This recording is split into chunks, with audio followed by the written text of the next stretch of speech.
Hey guys, this is obviously not a retro game related video at all, but my channel is about hobbies basically, be it movies, music, retro video games or cycle touring.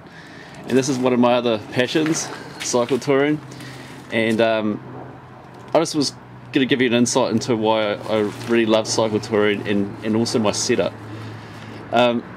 In New Zealand we have a very compact country with a wide range of environments, and it's really good for cycle touring. For instance, like you could be in the middle of a city, out to country plains, into a mountainous area, down into rainforest, down onto a beach within about 3.5 hours drive. So it gives you an idea.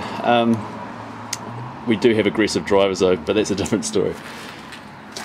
This is my beast. There's no significance behind the whole yellow thing. I just got a yellow bike and happened to get some yellow panniers, but you want to stick out like dog's balls, so this is a good colour to do it with so you don't get hit.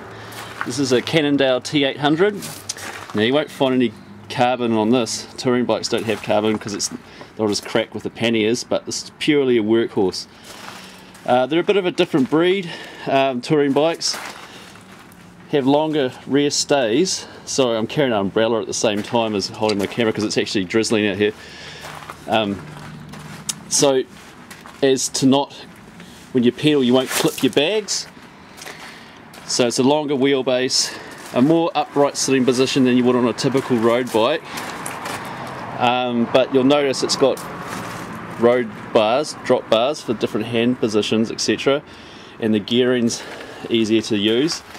But down the bottom you have a triple chain ring, which most road bikes have either one or two, and got Shimano XT down here on the back, so mountain bike gearing on the back. So obviously more gearing for hills and just to hold a, you know, be stronger, because obviously you're carrying a lot of gear. Typically this bike, I've just used cushions etc to fill these up to simulate what my bags look like loaded, but I'll typically be carrying about 30 kilos of stuff. You know, you can stay self-contained on a bike for a week really, with food and everything. On the back here is my two-man tent. If I was particularly worried about weight I'd have a one-man, but you know what it's like, two-man tents are just sufficient for yourself and your gear. I like to have my gear inside with me. Good wee tent, this one. I've been in many heavy rain and it's not a drop gets in. So yeah, as you can see, it's got you have a pretty fat ass when you're all loaded up, but a good touring bike just feels really solid and able. You know, when you're going down large downhill sections and mountainous areas, you don't want any wobble etc, and this bike pulls it off. Most bikes, touring bikes, are custom made, but this is an off the rack one that Cannondale do, and most touring bikes come with steel frames for extra strength, but once again Cannondale do an aluminium one which is triple butted and extra strong. I've got 728 wheels and tyres, 36 spokes for extra strength. The tyres on here cost more than the tyres on my car at the moment. Just their Schwalbe Marathon Pluses, basically the standard tyre you want on a touring bike, because you don't want flats, and you're basically guaranteed not flats, and they're just very strong, etc. One of the misconceptions about cycling is that you have to have a soft cushy seat for it to be comfortable, but that's not actually the case. I have a leather seat here, nice firm one, but I ideally like a Brooks saddle, which is basically the standard with touring. Just a purely hard saddle. Basically haven't changed the recipe for 150 years, just hard leather. You have to break it in and it conforms to your arse bones basically. But this is pretty good saddle, nice and firm, firmer the better actually, and because they do soften up when you're sitting on it for a long time. So yeah guys, this is basically sleeping bag I'd have in the back here, and just other sort of necessities you need on the road. you know. But I'll have clothes, sleeping bags, tools mainly in the back, and up the front I'll have a lot of my cooker and my food and more easy access stuff. And so a lot of people have handlebar bags with like a map window on top. I don't really think I need one, plus my STIs aren't really conducive to it. On the front here I have a roll mat for sleeping, and I've got to change this next time I go for a tour because I actually got a bit of sun strike off that foil, which is quite understandable. I'll just turn it inside out next time when I'm touring. But I'm learning all the time, it's a real learning process. I'm not really experienced. Planning on doing a decent tour at the end of the year, doing a length of the South Island.